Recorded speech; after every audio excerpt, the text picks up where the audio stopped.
friends, Anurag Agrani at this side from the Brain Point Coaching Classes. Our topic which has to be continued with us, that is Indian Contract Act. और आज हमारा नया topic है students free consent. Students free consent की जो definition है वो definition section 13 में दे रखी है, ठीक है। तो section 13 states that when two or more persons agree upon a same thing, जब भी दो लोग एक ही चीज पर एग्री करते हैं और साथ ही साथ and they agree on the thing in the same sense, और उस चीज पर उनकी मेंटालिटी भी सेम रहती है, उनके बीच में किसी तरह का कोई कंफ्यूजन नहीं रहता है, किसी तरह कोई एम्बिग्यूटी अगर नहीं है तो ही हम इसे फ्री कंसेंट की डेफिनेशन में इंक्लूड करेंगे। स्टूडेंट्स फॉर द एग्जांपल, अगर मिस्टर ए ने, किसने, मिस्टर ए ने मिस्टर बी से कोई गुड्स परचेज करने का ऑर्डर इशू किया। अब मिस्टर बी के पास में दो शिप हैं, दो कंसाइनमेंट आने वाले हैं। एक कंसाइनमेंट उनके पास सितंबर में आने वाला है और दूसरा कंसाइनमेंट उनके पास दिसंबर में आने वाला है, ठीक है। अब मिस्टर बी ने उनका ऑर्डर रिसीव कर लिया, ठीक है। अब मिस्टर ए सोच रहे हैं कि उनका कंसाइनमेंट कब आ जाएगा, सितंबर में आ जाएगा, लेकिन मिस्टर बी के अकॉर्डिंग उनका कंसाइनमेंट दिसंबर में आने वाला है। तो ऐसी कंडीशन में उन्होंने एक ही चीज पर अपनी कंसेंट दी है, लेकिन उस चीज पर उनकी मेंटालिटी जो है वो सेम नहीं है।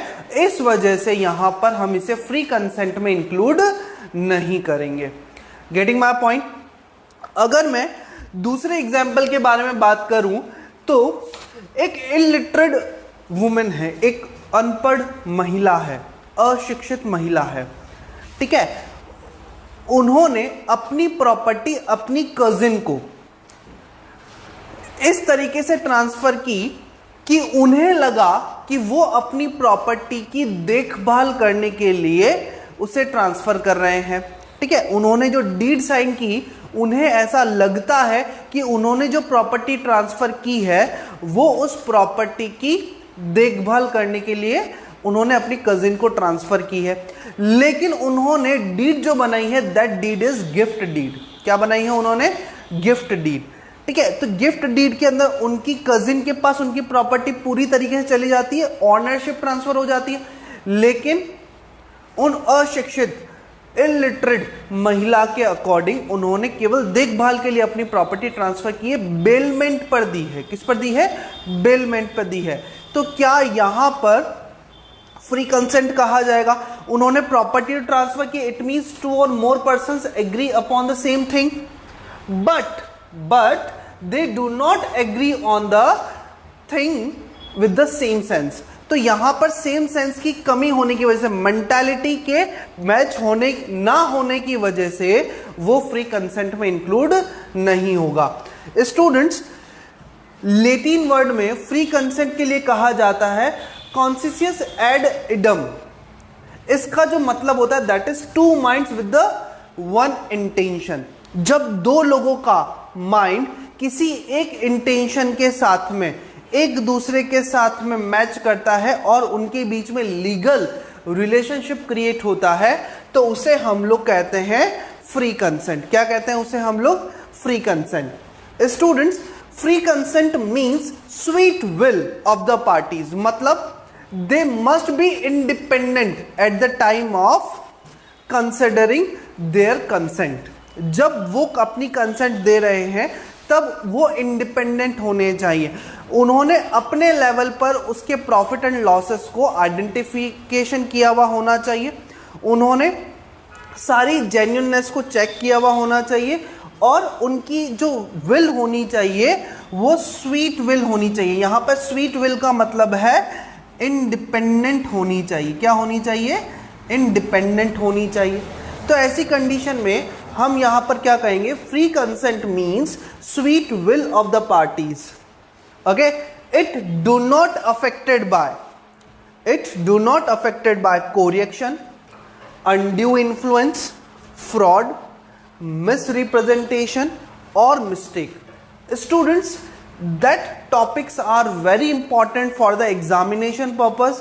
इनसे आपसे सीधे सीधे केस स्टडीज पूछी जा सकती है, तो आप लोगों को इनके कीवर्ड्स याद होना जरूरी है कि कब कोरिएक्शन यूज होगा, कब अनड्यू इन्फ्लुएंस आएगा, कब फ्रॉड आएगा। ये सारी चीजें आप लोगों को प्रॉपरली पता होना जरूरी है। अगर आप लोगों को ये चीजें नहीं पता है तो ऐसी कंडीशन में एग्जाम में क्वेश्चंस के गलत होने के चांसेस बहुत ज्यादा हो सकते हैं।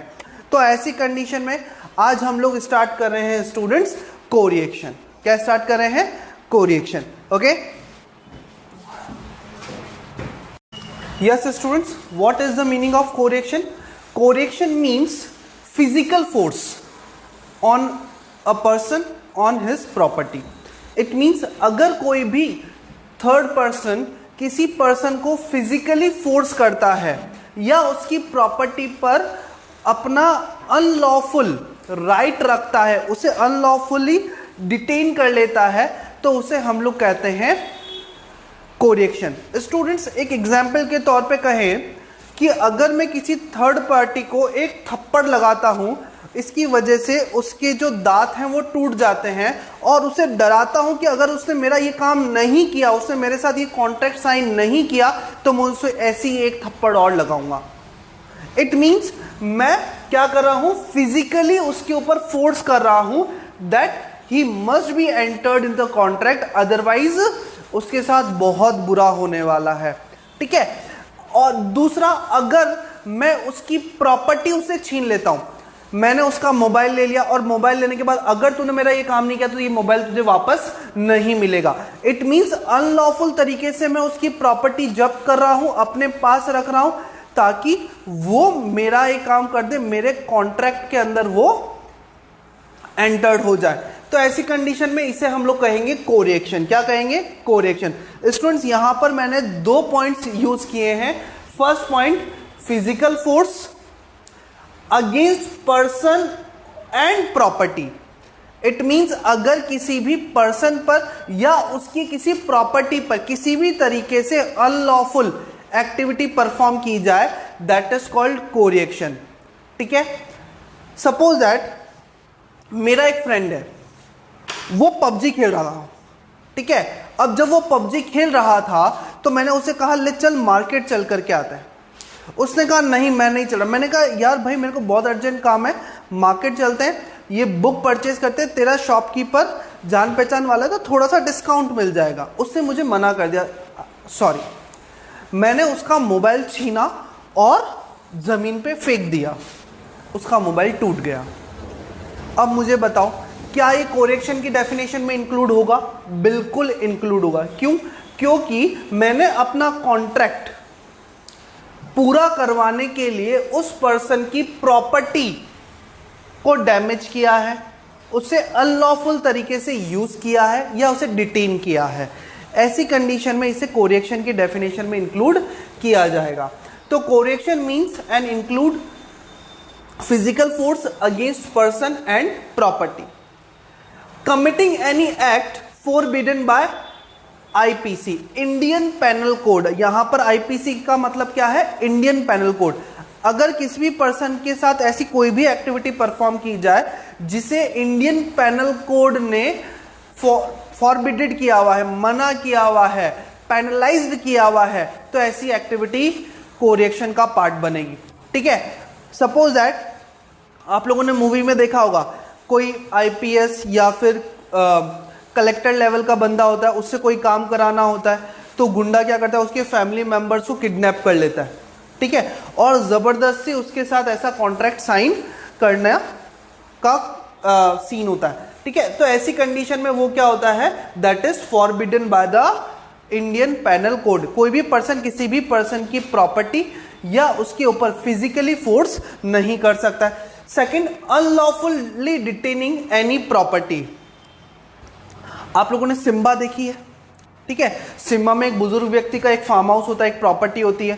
ठीक है। लोग जबरदस्ती उसकी प्रॉपर्टी को अपने नाम करा लेते हैं इन lesser amount. That is a part of unlawfully detaining any property. Students, most important thing, threatening to commit suicide. किसी भी पर्सन को सुसाइड करने की धमकी देना, ये भी कोरिएक्शन का पार्ट होगा. ठीक है, आप लोग बहुत बार ऐसा सीन देखो, अगर आपने मेरी बात नहीं मानी तो मैं यहीं से नदी में छलांग लगा जाऊंगा. ठीक है, तो that is the part of suicide. लेकिन ध्यान रखिएगा, सुसाइड इज नॉट पेनलाइज्ड और punished by the Indian panel code. Getting my point? तो ऐसी कंडीशन में इसे हम लोग किसके का पार्ट करेंगे? कोरिएक्शन का पार्ट करेंगे. Getting? Again our next point is undue influence. Yes students, undue influence. Section 13 states that undue influence, it means mentally torture. यहां पर हम किसी भी पर्सन को फिजिकली टॉर्चर नहीं कर रहे, लेकिन ये एक तरीके से मोरल कोरिएक्शन का पार्ट है. मोरल कोरिएक्शन का मतलब, जब कोई person, when one party have dominant position and can influence the will of the weaker party, ताकि वो उस weaker party से unfair advantage ले सके, तो इसे हम लोग undue influence का पार्ट रखेंगे. एक बीमार पर्सन हॉस्पिटल में एडमिट होता है. ठीक है, डॉक्टर उसे कहता है अगर आपने अभी के अभी ऑपरेशन नहीं कराया तो इसकी जान जा सकती है. It means doctor have dominant position in this case. तो वो अपना जो डोमिनेंट पोजीशन है, डोमिनेंस जो है, अपना जो इन्फ्लुएंस है, वो वीकर सेक्शन के ऊपर, वीकर पार्टी के ऊपर रख रहा है, ताकि वो उनसे अनफेयर एडवांटेज ले सके. That is called undue influence. जब भी कोई पर्सन किसी की विल को इन्फ्लुएंस इस तरीके से करता है ताकि वो उसका अनफेयर एडवांटेज ले सके, तो इसे हम लोग कहेंगे undue influence. Students, when dominant party misuses his influence to dominate the will of the weaker party. जब कोई पर्सन अपनी उस पोजीशन का गलत फायदा उठाता है और सामने वाले को इस तरीके से इन्फ्लुएंस करता है कि उसका लॉस हो जाए और मेरा प्रॉफिट हो जाए, तो उसे हम लोग कहते हैं undue influence. Students, there must be three essentials in the undue influence. That is the key words. The relationship between the parties. Parties के बीच में किसी तरीके का रिलेशन होना चाहिए. अननोन या स्ट्रेंजर्स अनड्यू इन्फ्लुएंस में नहीं आ सकते. एक बेटी अपने पापा से कोई अनफेयर डिमांड करती है और ये कहती है कि अगर आपने मेरी डिमांड पूरी नहीं की तो मैं कुछ ऐसा कर जाऊंगी जिससे आपको लॉस हो जाएगा. ठीक है, तो इट मींस डॉटर और फादर के बीच में क्या है? रिलेशन है, और उस रिलेशन का गलत फायदा कौन उठा रही है? डॉटर उठा रही है. तो वो वीकर सेक्शन की विल को इन्फ्लुएंस कर रही है, तो ऐसी कंडीशन में उसे क्या कहेंगे? अनड्यू इन्फ्लुएंस कहेंगे. ठीक है, हस्बैंड वाइफ रिलेशन हो सकता है, मदर सन रिलेशन हो सकता है, मदर फादर रिलेशन हो सकता है, डॉक्टर पेशेंट रिलेशन हो सकता है, टीचर स्टूडेंट रिलेशन हो सकता है. आप लोगों ने बहुत सारे ऐसे टीचर्स के बारे में सुना होगा जो ये कहते हैं कि अगर तुम मेरे यहाँ प्राइवेट कोचिंग के लिए नहीं आए तो मैं तुम्हारे एक्सटर्नल्स के मार्क्स काट लूंगी या काट दूंगा.